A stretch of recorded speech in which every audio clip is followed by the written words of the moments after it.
What would you do if the person you trusted most secretly sabotaged your birth control just to trap you? That's exactly what happened to me. And trust me, he's going to regret it for the rest of his life. If you've ever wanted to see someone get exactly what they deserve after crossing a line this unforgivable, then stick around. Hit that like button, subscribe, and let me walk you through one of the most jaw-dropping betrayals and the sweet revenge that followed. I was 22 years old, a full-time student, and honestly, just trying to survive like most people my age. My boyfriend, let's call him Jake, was also 22. We had history, high school friends, a little crush that fizzled when we went separate ways, only to reconnect in college because we ended up in the same program. It felt like fate at first. Like one of those stories where the universe pushes two people back together. But the truth is, sometimes the universe is just setting you up for a test. Jake and I had been together for 3 years, and in those 3 years, cracks had started to show. The cute quirks I once found endearing, the clinginess, the way he ran to his mom for every little problem, his inability to clean up after himself. Well, those quirks started to feel more like shackles.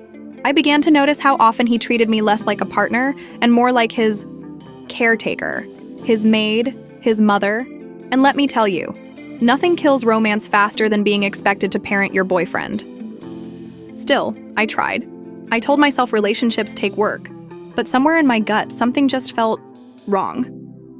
Jake's mom wasn't your stereotypical evil mother-in-law. She wasn't cruel or cold or rude. In fact, she was nice. Too nice. Sickly sweet. Always smiling, always doting, and always dropping little comments that, at first, I brushed off. The joy of motherhood is like nothing else. You'll understand someday. You know, a baby might bring you and Jake closer. My husband and I fought constantly too, until Jake came along. Babies fix everything. At first, I laughed it off. I was on birth control. I wasn't ready for kids. I had health issues, bills piling up, classes that consumed every ounce of my energy. A baby was the last thing on my mind. But the comments didn't stop.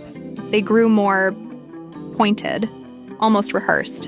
And sometimes she'd say them when Jake wasn't around, like she was trying to plant seeds in my head. And Jake? He didn't help.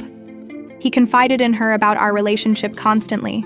Every fight, every complaint, every insecurity. I knew he was running to his mom the way some people run to a therapist. And slowly, I began to wonder, what exactly were the two of them planning for my life? Then came the day that changed everything. I missed my period. I tried not to panic. Stress can mess with cycles, right? But something in my gut told me to buy a test. I remember standing in that fluorescent-lit bathroom, heart pounding, hands shaking as I waited for the result. And then I saw it. That dreaded second line. Positive. My world spun. I collapsed on the bathroom floor, sobbing until my chest hurt. The test slipped from my hands, and I felt like my entire future had just been stolen from me. I called Jake. My voice was shaking so badly he barely understood me, but I told him it was urgent. He needed to come home. He resisted at first, said he was busy at work, but I broke down, crying so hard I could barely breathe. That got him home.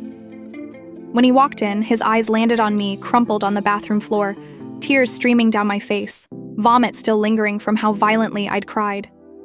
He looked down, saw the test, and then he smiled. His entire face lit up, like Christmas morning. "Oh my God, baby, this is great!" Great. I wanted to smash my head into the wall. Here I was, drowning in panic, barely able to breathe, and all he saw was his golden ticket. I tried to explain. We were broke. We were students. My health couldn't handle this. I wasn't ready. But my words just bounced off him like rubber bullets. He only saw what he wanted to see.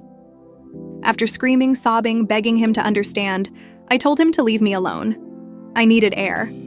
He backed out, muttering something about me overreacting. That's when I saw it. In the bathroom trash can beneath some crumpled toilet paper, something silver caught my eye. A blister pack. I recognized it instantly, my birth control. But something was wrong. When I dug it out, my stomach dropped. 7 of my active pills were missing. My real pills, not the sugar ones. I felt sick. No, worse than sick. I felt violated. My entire body shook as the realization slammed into me. This wasn't an accident. This wasn't fate. Jake had done this. And he hadn't even hidden it well. The pills were just there, discarded like garbage, like he thought I'd never notice. I wanted to scream, but no sound came out. I sat there staring at the evidence, my brain racing. He had to have known my cycle. He had to have timed this, which meant he'd probably been looking at my period tracker app, the one synced to my Fitbit. I remembered unlocking my phone sometimes and seeing the app open. I hadn't thought much of it at the time. Now, I knew. He had stalked my cycle, sabotaged my pills, and smiled when he saw the result. It was the ultimate betrayal. I confided in a couple of friends desperate for advice. I laid it all out. The missing pills, the weird comments from his mom, the way he'd reacted. They were horrified, furious, but they were also blunt. You need to grow a spine and leave him. Stop questioning yourself. This is abuse. You have to figure out what's best for you, not him. Their words were harsh, but they cut through my fog. Still, a part of me wondered if I was overreacting. I wanted proof. So, with a friend's help, I got it. They messaged Jake casually, asking vague questions, fishing for details. And it didn't take long. He cracked. He admitted he'd done it, said he felt like a terrible person, said he thought a baby would fix us. And in that moment, the last shred of love I had for him died. I was terrified, pregnant, heartbroken, betrayed by the man I thought I could trust. But under all that fear, something else started to rise. Anger. The kind of anger that makes your blood run cold. The kind of anger that whispers. He thinks he owns you. He thinks he can control you. But he has no idea what's coming. This wasn't just about leaving him. This was about making sure he paid for what he did. And as I sat in that bathroom staring at those discarded pills, one thought burned brighter than anything else. He picked the wrong woman to mess with. I didn't sleep that night. Every time I closed my eyes, I saw Jake's smug smile when he looked at that pregnancy test. I saw the missing pills in the trash. I saw my future slipping away into something I never asked for. But the more I replayed it, the clearer it became. This wasn't just a betrayal, it was a crime. He had stripped me of choice. He had treated my body like a tool for his own fantasy. And that demanded consequences. Revenge wasn't just an option, it was a necessity. I had already made the hardest decision. I wasn't keeping the pregnancy. My health issues made it dangerous, and the idea of raising a child with someone who would violate me like this, it was unthinkable. I booked the appointment. That was step 1. Step 2 was making sure Jake could never pull this kind of stunt again. Not with me, not with anyone. First, I moved back in with my parents temporarily. They didn't know the whole story. I wasn't ready to open that wound, but it gave me space. Jake kept texting, calling, begging me to calm down and come home so we could talk like adults. Like adults, the audacity. I ignored him, but I wasn't done with him. Not yet. I knew his weak spots. He craved validation from others. He depended on me to keep his life together. Laundry, bills, groceries, even reminding him about assignments. And most of all, he couldn't stand looking bad in front of his mom. Those weaknesses were going to become my weapons. I started small. I told a few trusted friends everything, every disgusting detail, and I asked them not to keep it quiet. And they didn't. Within a week, whispers were circling around campus. People started avoiding Jake. His buddies stopped inviting him out. Girls he used to flirt with in class, they gave him looks that could kill. Word got back to him fast. He blew up my phone. Why are you telling people lies about me? You're ruining my reputation. Can we just handle this privately? But here's the thing.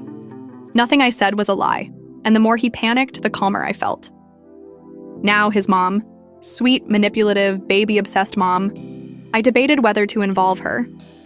But then I remembered all those times she planted little seeds about motherhood, how she pushed the idea of a baby like it was a magic solution to everything. I decided she needed to know exactly what her perfect son had done. So I arranged a meeting. Coffee, just the two of us.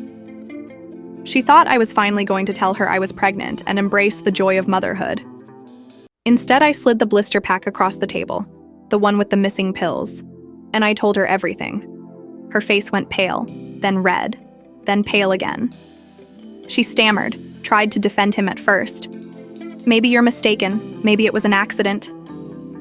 But when I told her about the confession he'd made to my friend, about how he admitted it was deliberate, her mouth snapped shut. She didn't apologize to me. She didn't comfort me. But the disappointment in her eyes told me everything. Her son was no longer the golden boy. And I left that coffee shop knowing one thing. Jake's biggest support system had just cracked. The day of my appointment came. I was terrified, but also strangely at peace. I had made my choice. My body, my future, my decision. Jake texted me that morning. I know where you are. Don't do this. We can fix this. We're meant to be parents. That message, it was the last straw. After the procedure, I blocked his number. Everywhere. Social media, email, everything. He no longer had access to me, my thoughts, my life. He was locked out permanently. But I wasn't done ensuring the world knew who he really was. A friend of mine, someone who ran a popular student forum online, helped me write a post. Anonymous, but detailed. It laid out the story. A college girl whose boyfriend tampered with her birth control, who tried to trap her into pregnancy. The post exploded. Dozens of comments, outrage, support, other women sharing similar horror stories. Jake was quickly identified. He couldn't hide. His name became synonymous with manipulation and betrayal. Professors noticed. His internship prospects evaporated. People stopped trusting him. His reputation, the one thing he clung to like oxygen, was gone. And me? I walked away. I focused on healing, on reclaiming my future, on remembering that his actions didn't define me. They defined him. When I look back now, the pain is still there. But so is the strength. Because here's the truth. Revenge isn't always about dramatic fireworks. Sometimes it's about exposure, about letting the truth do the work, about taking back control when someone tries to rip it from you. Jake thought he could trap me. Instead, he trapped himself. In his lies. In his shame. In the consequences of his own actions. And the sweetest part? He'll never know peace again. Not really. Because every time he meets someone new, every time he tries to move on, there will always be whispers. There will always be doubt. He will never escape the shadow of what he did. And me? I'm free. Stronger than ever. And I'll never, ever let anyone steal my choices again. Sometimes the best revenge isn't screaming or fighting. It's standing tall, making your own decisions, and watching the person who wronged you lose everything they thought they controlled. Jake tried to take my freedom away, but instead, I took his future. And honestly, I've never felt lighter. If this story gave you chills, smash that like button. Tell me in the comments, what's the most unforgivable betrayal you've ever seen, and how would you get revenge? And of course, don't forget to subscribe for more stories just like this one.